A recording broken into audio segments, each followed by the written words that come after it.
What's happening, beautiful people? Welcome back to Grateful Panic Knife Reviews. I'm so glad that you stopped by, and I hope at the end of the video you are too. And if you are, how about like, subscribe, throw us a comment down below. Today we're going to be taking a look at my 5 top users, basically the 5 knives I carry most from day to day. But before we get into that, let's go ahead and get a quick panic dump and beverage check out of the way. Today I was carrying the Three Rivers Manufacturing Atom in OD Green Micotra, and the Bronze F5.5, and I also had a little Leatherman 300 and Buck 110 action going on, and the Holiday Leatherworks organizer with Raylite Brass Pineapple and Machine Era markup in brass. The coin for today was the Lancelot Leather coin with Lancelot Leather slip, and I was carrying the wallet that I just threw, the Lancelot Leather strap wallet, and the hank was the LTD custom EDC gear hank with the old school tattoo artwork on it. And as far as the beverage goes, I'm drinking on a little bit of luau from Terrapin, and it's got a little something on it. I think I've read it before, but let's give it another read just for the heck of it as I throw stuff to the ground. It says, Crunkles is back with another world-renowned IPA inspired by his time spent on Hawaiian Islands. Jam-packed with tropical flavors of passion fruit, orange, and guava, this Hawaiian IPA is brewed to accompany you to your next luau. So, next luau you go to, guys, make sure you got a can of this with you, because that's what it's made for. Today, why don't we send a big old hearty Grateful Panic cheers out to our good friend and Grateful Panic family member, EDC Oz. Brother Oz, cheers, my friend. All right. Well, now that we've got the pleasantries out of the way, let's go ahead and dive on down and get up close and personal with my 5 top users.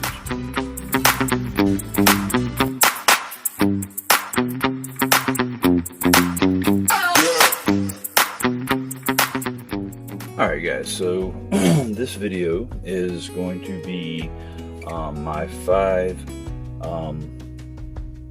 top users, and I was tagged by Zach Stuff and Lions Jewelry and EDC, so definitely go check them out.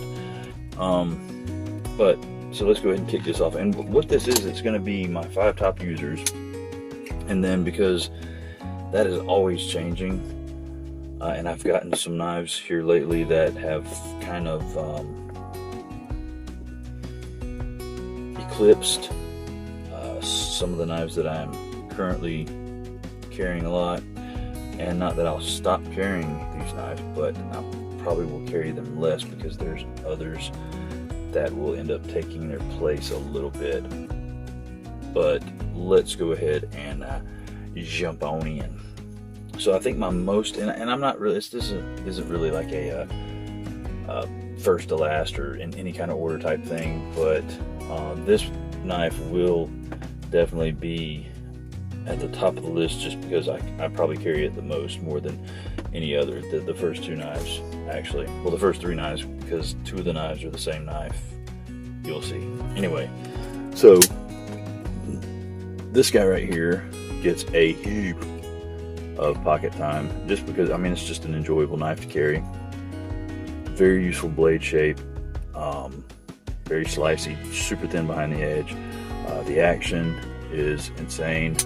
I mean, just absolutely insane. And the price for it, guys, like, I think this goes for right at 80. I believe the mini is 69, and this one was 79. So yeah, it rides in the pocket super well. It's a deep carry pocket clip, which I don't necessarily like on all knives, but on this one it really works. And I think it's got to do with that right there, because whenever I take it out, my finger automatically falls on that, and it kind of gives me something to grab onto to pull it out with. Because a lot of times I have, especially if they've got like serious tension on the pocket clip, with this one isn't too bad at all. It's just enough, but not too much. This one goes in and out of the pocket like super easily, which is a definite plus in its favor. You know, you can see right there, you got the countersunk pocket clip screws and the pocket clip itself inset a little bit, so it's, I mean, it's just nothing in the way there. Nothing to bind it up, no friction, no nothing. And I mean, the mic-card is a little bit, I mean, it's got some grip to it, like in your hand, but as far as, you know, hanging up on it, not a chance. It's good stuff. Absolutely phenomenal knife. Highly recommend it if you can find one, because apparently they are a booger bear to find. But that is number one, the Kaiser Sheepdog full size with no thumbs, no flipper, but it does have a thumb hole model, whatever. And I meant to mention in the beginning, at the end of this, I will be doing a short list of honorable mentions and rising stars. So, all right, the second knife is going to be the Boogout. This is Groupie, the Boogout. This started out, well, in the very beginning of its life, at its inception, as a regular old, just run-of-the-mill, normal, blue FRN handled original bug out. However, Smoky Mountain Knife Works had the foresight to go ahead and just had some chocolate on it. Go ahead and throw some titanium scales on it, and I saw it and said, the bug out's $130 something, give or take. Titanium brass or titanium scales are $69, give or take. That puts you right at around $200. They're selling this for $150. Even if I hate the knife, I'm gonna get it that way. I mean, it's just such a good deal. I can't pass it up. That was my line of thinking, so I bought it and immediately loved it. Well, I found out on a live stream that good old Winchester happened to have the brass scales that he did not use, and he offered them up. I accepted. Bada bing, bada bang. Bob's your uncle. Now we got a badass knife, and I carry this joker all the stinking time. It's just a pleasure to carry.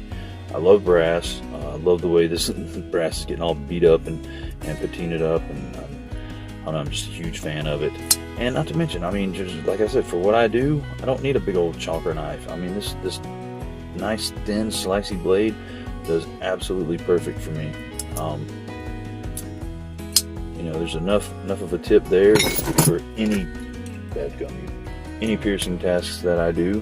It's gonna pierce, it's gonna cut. The S30V takes a freaking screaming sharp edge and holds it pretty well. It's just a fantastic knife. And not to mention, I don't know why, but it seems like when you put heavier scales of some sort of metal alloy on the bug out, the action gets phenomenal. I mean, I guess ridiculous. So, I mean, that happened with that. So then I've been wanting another bug out since I got that one, and I had intended that my next one was going to be a micarta build. So I ended up doing a trade with Mateo. I traded him a Protec for this. What is this? The 535-GR or 535-GRY-1. And I was gonna put micarta scales on it. Like, the minute I saw it, I said, you know what, that's the one. I'm putting the micarta scales on. I'll go ahead and trade in for that, and here in the near future I'll snag those micarta scales, and again, bada bing bada boom, Bob's your uncle got a micarta build.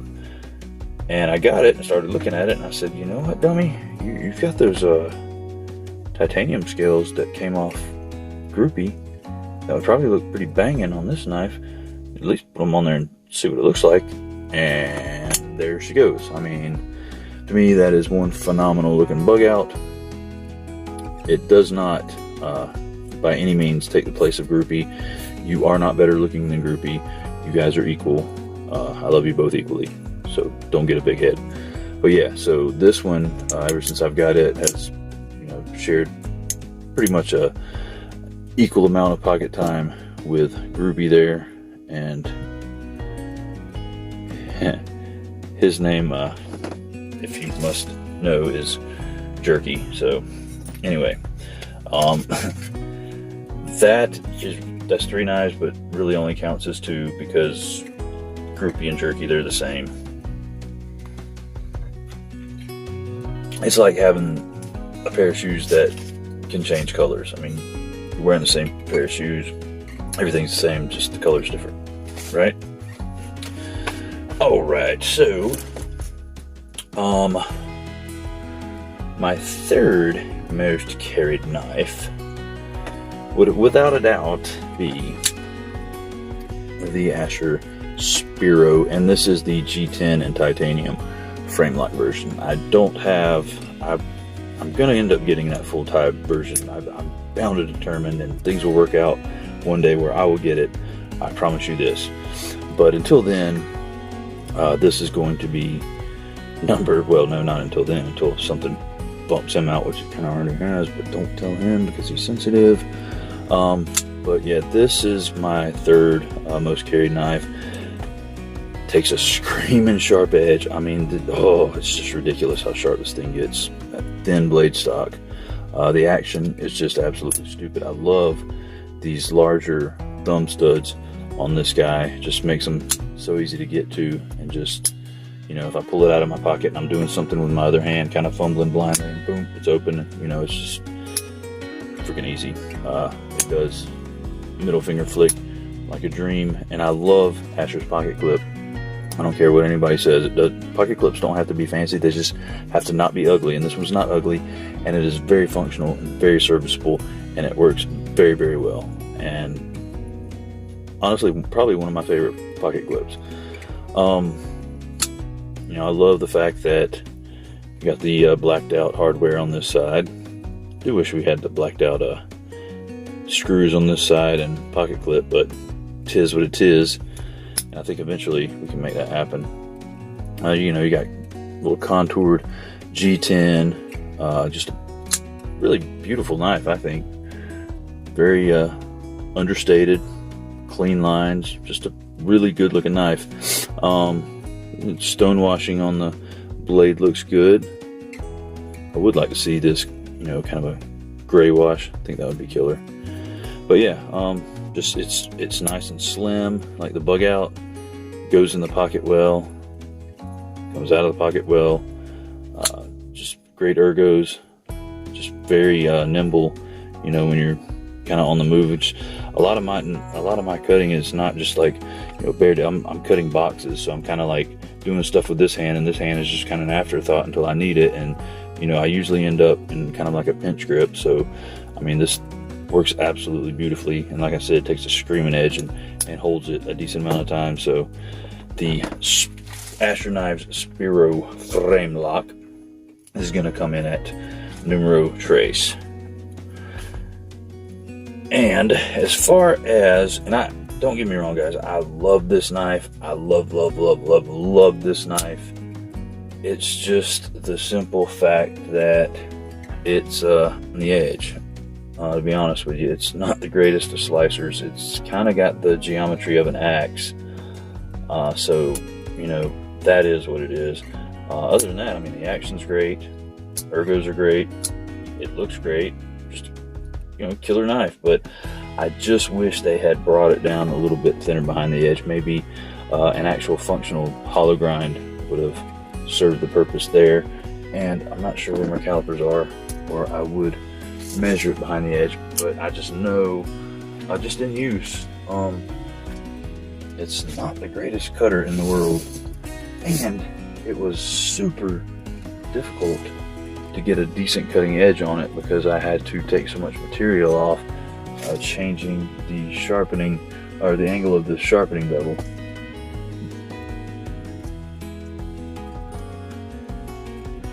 Found them. But yeah, I mean, we're not talking like 50 thousandths or anything crazy like that, but I mean, we're looking at 20, 27 and a half, 28 thousandths, let's say. I mean, they could have done a lot better with that. And I mean, when you're talking about, you know, even diamond stones, that those thousandths equate to inches, man. Like it's a lot of work, even with the 50 grit beast from KME. But anyway, so that was my main problem with this guy, is when I went to sharpen it again and I wanted to just change things, make it a little more better cutting, better slicing, and it wasn't happening. Not taking anything away from it, it's a great knife. I wish they'd throw a hollow grind on it, bring that BT down a little bit, just a teensy bit. But yeah, it's still one of my most carried knives. I mean, it's in the top 5. This is one of those, you know, budget knife pocket clips that I don't mind. It's not ugly. See if I have one handy that I consider ugly. I don't not right offhand, but anyway, you know, and it's denim micarta. It's cool. It gets all funky and grungy, which this needs to be cleaned up. I haven't carried it in a minute. I mean, like I said, not taking anything away from it. It is one of the knives with the best action on washers that I've ever experienced, and I've had a Sebenza, and I'm saying that the action on this is better than a Sebenza. That's what I'm saying. It is what it is. But yeah, I mean, it's a great knife. Just that cutting edge, man. Just bring it down just a little bit. Be a fantastic. I mean, it'd go right back up to the top of the list. So that is my 4th most carried knife, and this one is gonna it's funny because it kind of got replaced by its new and improved cousin, and then maybe bumped off the list entirely. But I mean, I still love it. I think it's a great knife. There's just other knives that I want to carry more, and this is the Asher Flashback. Still a fantastic knife. I mean, just a great light duty everyday carry knife. Super light, doesn't take up a lot of space. It's not particularly thin, but it's not like a chonker neither. Great action, very snappy, flicky, just awesome. This is 12C27N blade steel, so you know it's going to take a screaming sharp edge, and it's going to take it easily. It just might not hold it forever, but it holds it a decent amount of time, decent enough to be in an everyday carry knife. And it's super thin, nice and thin behind the edge, nice and thin blade stock all together. Nice stone wash, just like on the Spiro. It's a little funky right here, but I mean, it is what it is. It's not all about aesthetics, right? It isn't on bearings. Super, the D10 styled in perfectly, so the action is super snappy. Deploys like a dream. Absolute maniac. And since we're ending with this, as far as most carried knives, I guess the first knife that, well, no, let's go with an honorable mention first, which really there is only 2 honorable mentions, and they're very similar to 2 of the knives that made it in the list. The first one's going to be the mini Flipperless Sheepdog, and the only reason it ain't on there, it's just a little bit too small. It's a 3-finger knife for me without choking up. Choking up, it's a 4-finger knife all day long. I don't really, I mean, I like, if I'm going to choke up like on the blade like that, I like a little bit more room to where I'm not kind of feeling forced into it.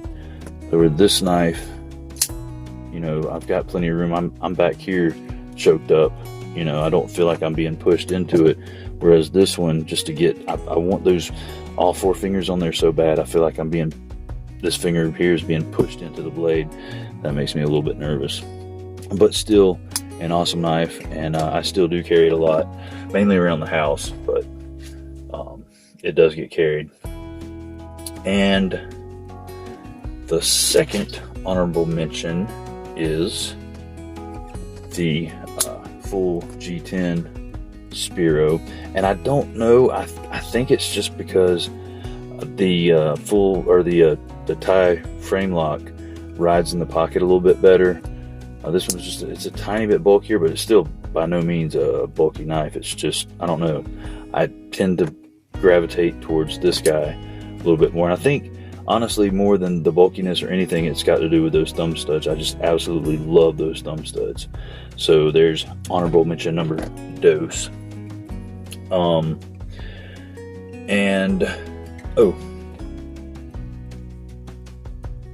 Honorable mention number 3, and it's probably not going to knock it off the list, more like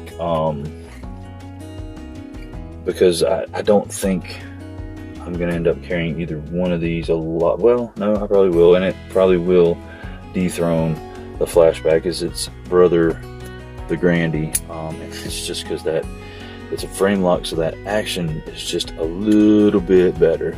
It's a stainless steel frame lock, not titanium, and that awkwardness is a little more awkward on this guy, but it is whatever.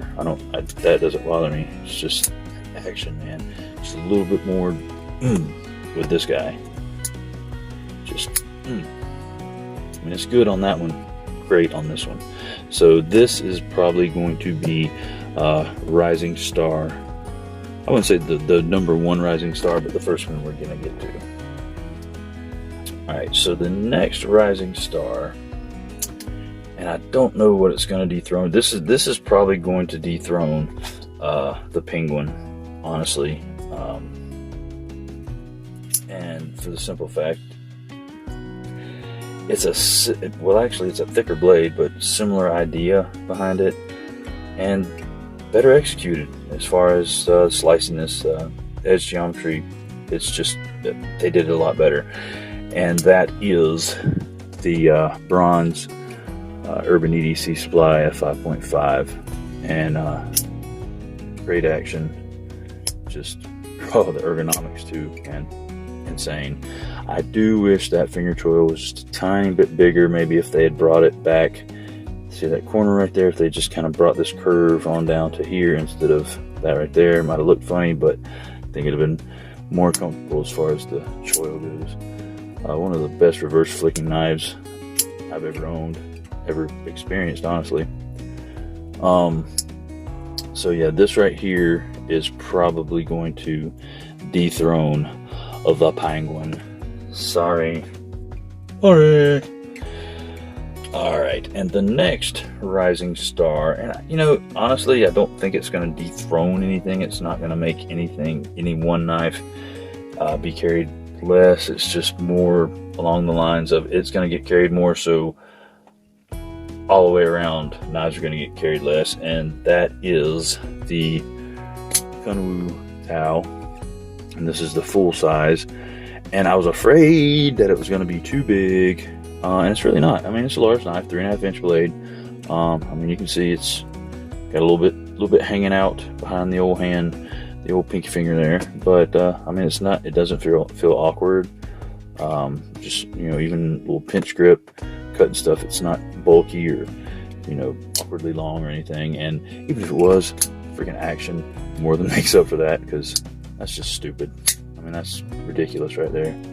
That should be against the law and might be in some states, but I mean, for what I paid for it, less than $200, you're getting Damascus pivot collar, Damascus lanyard pin. Everything else on it besides the hardware is titanium. Got a nice orange peel finish on the titanium handle, and I mean, look at the micro milling, just all the detail on this guy. Look how crisp the jimping is on the spine of that blade right there where the front flipper is. I mean, it's just ridiculous, even right there. It's gathering a little bit of gunk. I need to clean it out, but fantastic, dude. I mean, and I know Kevin said he had an issue with his pocket clip bending. I haven't with mine yet, and it's got a little bit of tension on it. It can be difficult to get out of the pocket at times, but for the most part, no issues at all. And even if I did, that action, I'm just joking. Like, honestly, that would not make everything okay, but it does make a lot of things okay. And it is a fantastic knife. And like I said, not really knocking any one single knife out of its position. Just, it's going to get carried a lot more, or it's going to get carried a lot, period. And then lastly, this is the most recent acquisition. I got it this weekend. Matter of fact, I got it yesterday. It arrived. Bought this from our good pal and DSKFS originator and mentor and just all around kick-ass guy, Zach Man. Gave me a screaming deal on it. Just absolutely, I love this knife, man. It is fantastic. It is perfect. I do plan to get a Neutron. I know, some people said this is too big for them. It's not necessarily too big for me at all. The Neutron might be more, I don't even know how to put it. It's not like this is bulky or awkward, or it's just more nimble, more the word that I'm thinking of. That's the word that goes to what the Neutron is over this for me. Because like I said, it's not too big for my hand. I mean, you do have a little bit hanging out there. Now, if we could shorten that handle a little bit, but leave the same blade length, that might be better. But you're not really going to be able to do that because there ain't much there to get rid of past the tip of the blade. But yeah, I mean, it's not drop shutty. I mean, you can shake it shut.